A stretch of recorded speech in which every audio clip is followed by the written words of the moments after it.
So you are welcome in today's talk. I'm Pastor Wanderi, and what is our topic today? Domestic violence in Kenya specifically.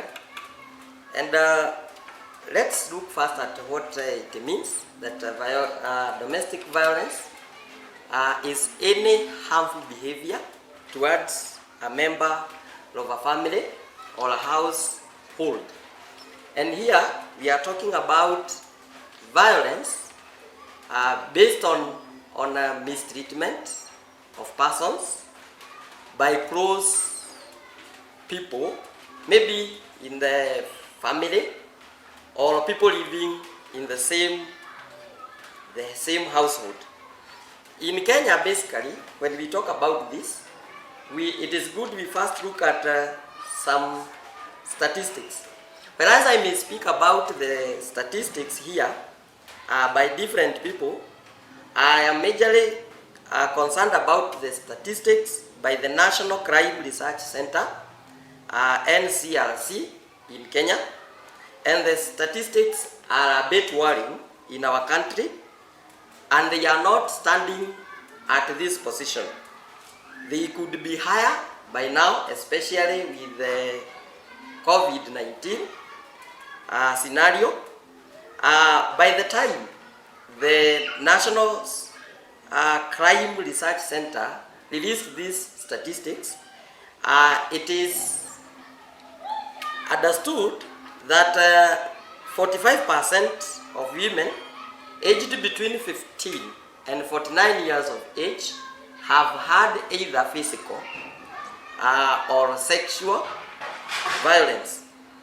And also, it is worrying that 1 out of 5 women, they have experienced, again, sexual violence.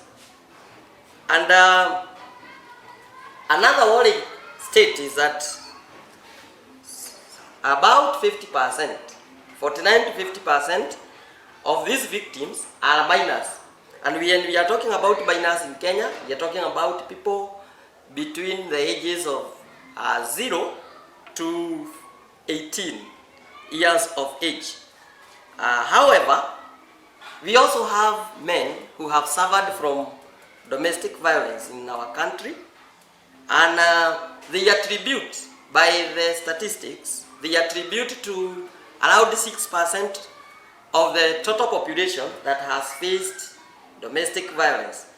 And these statistics could be higher. Only that men don't report most of these violations. Men keep silent and go through the agony alone.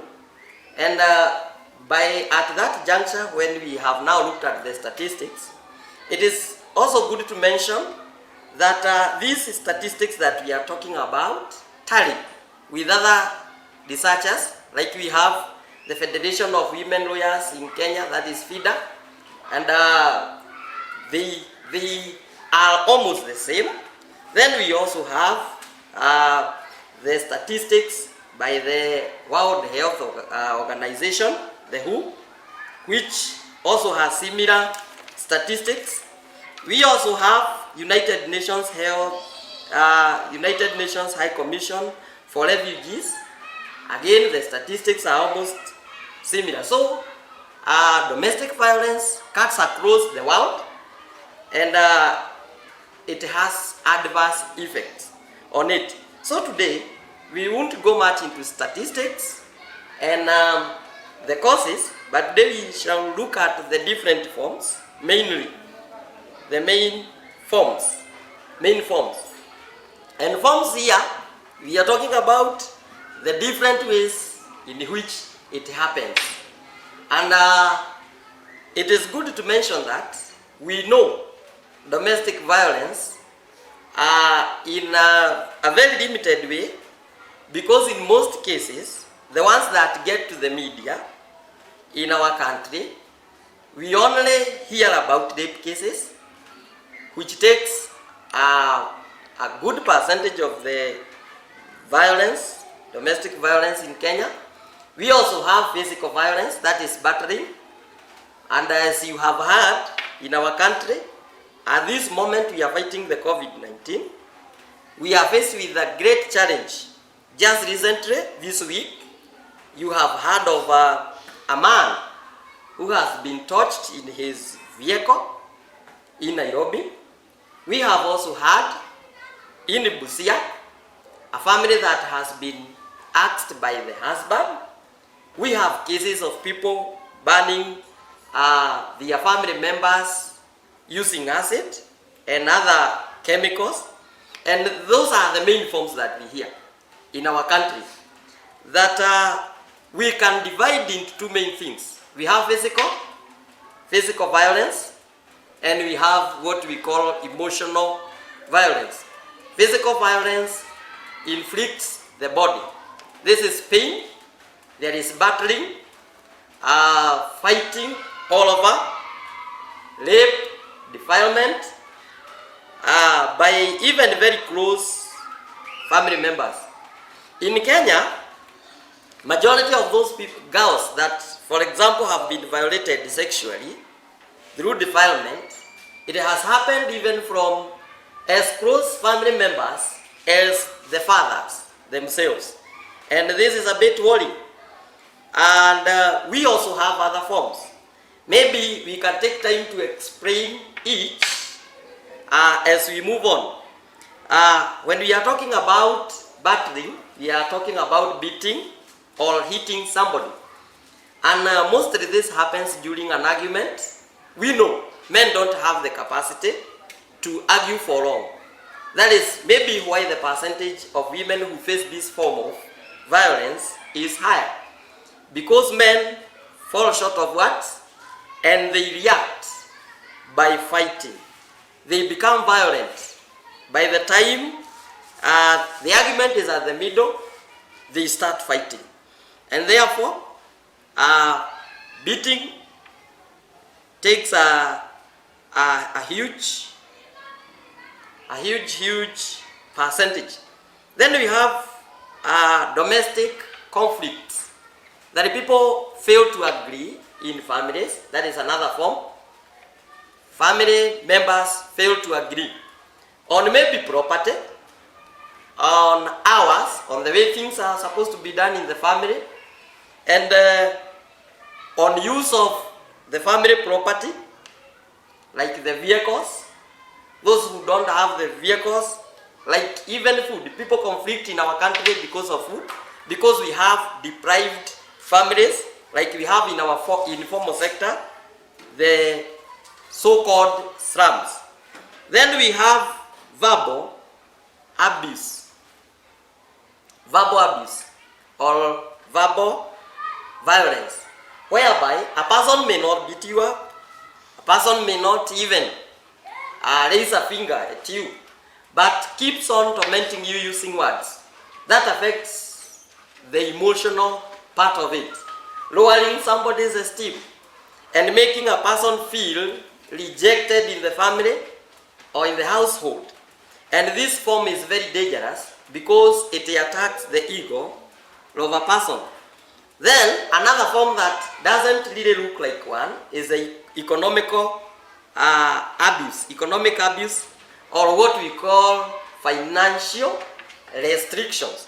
Here when we are talking about financial restrictions, we are talking of a situation whereby one member of the family is the one controlling the finances in that family and makes a deliberate decision to restrict the finances. That is, the other members are deprived of the financial access. They don't access the money. So if you need something, we have seen it in our vicinity around here, in this area, that we have somewhere a woman goes and takes sukuma wiki, then the husband will come in the evening and pay. There is somewhere she can collect milk, then the husband comes in the evening and pays, and vice versa, where the wife is the breadwinner. Then we also have that scenario whereby the husband is forced to look after the children and remain in the house, do the house chores, and in the evening, the wife will come and limit the amount of money that is getting into the hands of the other partner. And this trickles down to children who don't have access. And this makes people dependent on the person who controls the finances in that family. Let us also talk about the early marriages. And this is happening in the primitive societies. I'm calling them primitive, though this word should not be used because it is deliberate, because awareness has been created all over in our country. But the families that go through this, or the people who do these things, especially young girls, school-going girls in primary schools, have faced this kind of challenge. How does it happen that a girl is booked as early as below 2 years by somebody, a tycoon, or maybe just somebody in the society that want to marry from a certain family, and that kid is being brought up with the awareness that the girl is going to be married by a certain man in the society. And this is causing a lot of torture. We know that carrying a pregnancy at a young age is very difficult sometimes, and in most cases it is turning fatal. Girls lose their lives as they give birth. Their bones are not strong enough to carry the pregnancies, but it is still happening. We have some cultures that still preach this thing about the early marriages. And even with the feeder in action is that the families are colluding. The family members are seeing it as a cultural way of doing things. And they are misreading the girls with the terms like not losing their culture and doing things according to their society. And this is causing a lot of harm, physical harm and psychological harm to the minors. We go on with the defilement. This is something we have talked about, defilement. Defilement in form of maybe rape, and this takes form of forced sex, and it is happening in Kenya nowadays. Today, the rape on boys, that is sodomy, is happening, and it is happening at an increasing rate. Every day we hear of boys that have been sodomized, and they are many, and they have been lured by people who purport to assist them, maybe academically. They are lured into these activities, and it is good to be careful, because some people are forming groups. Young people are being gathered into groups. They are maybe dancing groups. Maybe somebody want to form, comes with an idea of acting and attracts young boys and plans for training activities. Eventually, these boys are falling into traps and are ending up being defiled. Girls the same, especially from our informal societies, that is slums, and from poor families. We find that our girls are being lured again. They are being supported, they will be bought good clothes and everything, and these people purport to take them out for refreshments and for entertainment, and eventually they get trapped and they get defiled, leaving them with the psychological scars and body scars that take long to heal. And another form is frustration. Frustrations whereby people make deliberate efforts in our areas. People make deliberate efforts to just frustrate the efforts of others. You start a business, you get discouraged, you go to school, maybe you are not performing well, you get frustrated by being ambushed and being asked nasty questions concerning your performance. Very harsh words are spoken against you. You are an empty head. You don't think wide. You are not taking after anybody in this family. You are useless. Those kind of frustrations. And it is attached again to everything that you do. That the family members, every time you do something, or anytime something goes wrong in the family members attach the wrong thing that has happened to you. And we are also talking about things like murder. And this is at a higher note. Before, it was not happening in our country. People used to fight. Then some arbitrators come in and calm the storm. But nowadays, murders are high. People are not able to solve their conflicts. Nowadays, we are hearing increased murder cases that you eliminate anybody who does wrong to you, you eliminate that person. No any humanity nowadays. You even pay people. We have had people killing girlfriends because they have an idea like the girl is moving out with another man. We have people strangling because of others, because of SMSs they have found, chats, online social interactions, and you find that people are killing each other in our country. These things are getting out of hand because people are not able to manage their emotions. They are not able to manage their emotions. They are overreacting. And before they realize what is happening to them, they have already caused a lot of harm. There are other forms that are again based on cultural beliefs, like the FGM with the females. The FGM, it is so bad that we call it the genital mutilation, female genital mutilation, that we still have it even in our ages, and it is happening secretly to our young girls, whereby they are taken to the reserves. If it is those people living in towns, they are taken to the countryside. It is done, and thereafter they are brought back to the city, and they vow not to ever speak about it to anybody. And therefore, these things are happening in secret.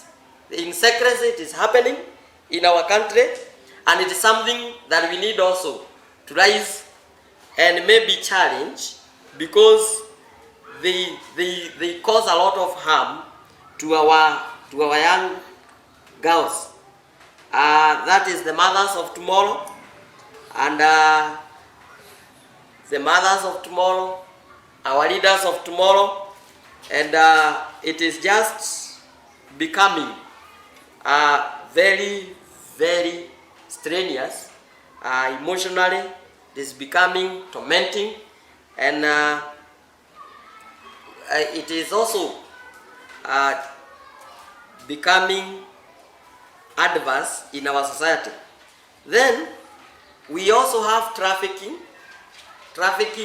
of people. We have our girls and our boys, young as they are very motivated to work and very willing to earn on their own. And recently, this is on the rise. People want to move outside the country to go and work in the Middle East, to go to fetch money. And people have this notion that outside the boundaries of our country, there are greener pastures than we have in our country. And everybody has that ambition to get out of the country, to go and earn better money, and to come back rich. But how did we know that some of these people, some of the agents are taking advantage? They are just exporting labor. And when our young boys and girls, and even old ones that are energetic to work. And here I'm talking about between the ages of, mostly affected ages, we are talking about between the ages of 25 to around 40 are getting trafficked. And when they get to the destination, countries of destination, the story changes and they become slaves in those countries. They are harassed so badly, they are tormented so badly, such that they start again crying for the government. And the people doing it are very close family members. They come with the sweet stories of how a neighbor has gone or a friend has gone to another country, and then they sell you out.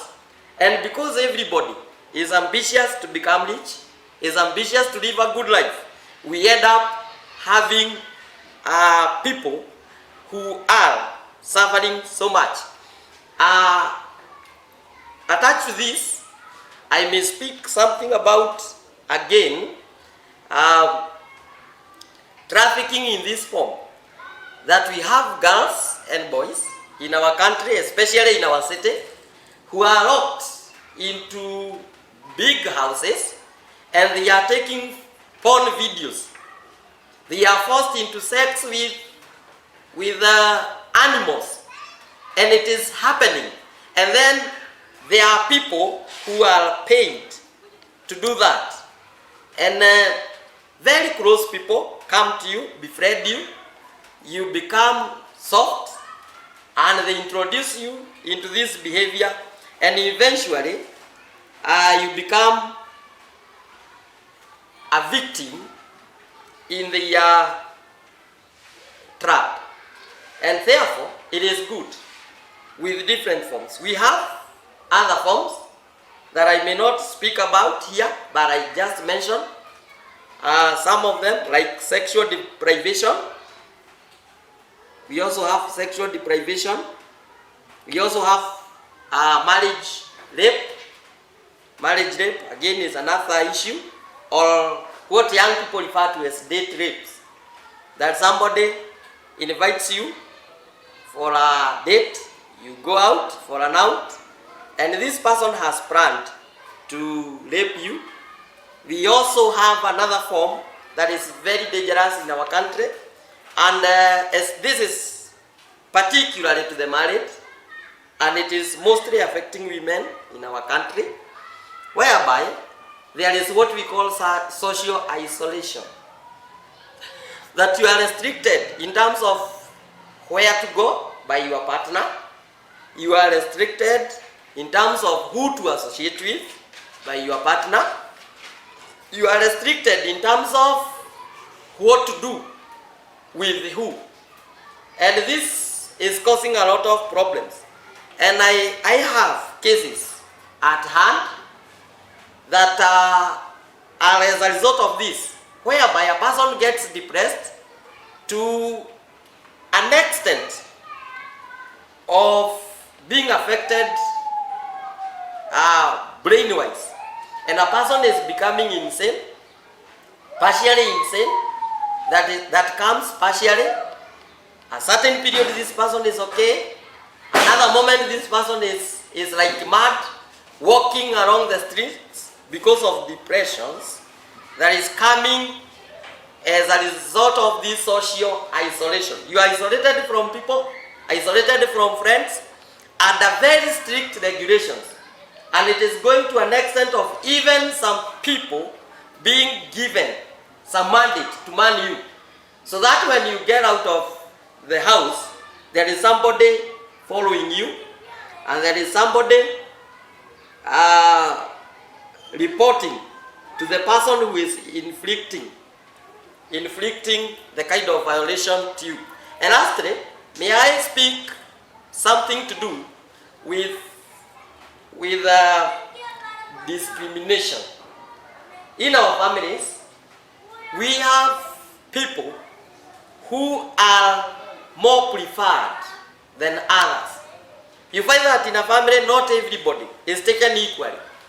We have some people being bought nice clothes, being given money to invest, being given priorities almost in everything. If the family is going out somewhere, there is that one particular person who is being left behind, and this also is a form of domestic violence, and it is both physical and emotional.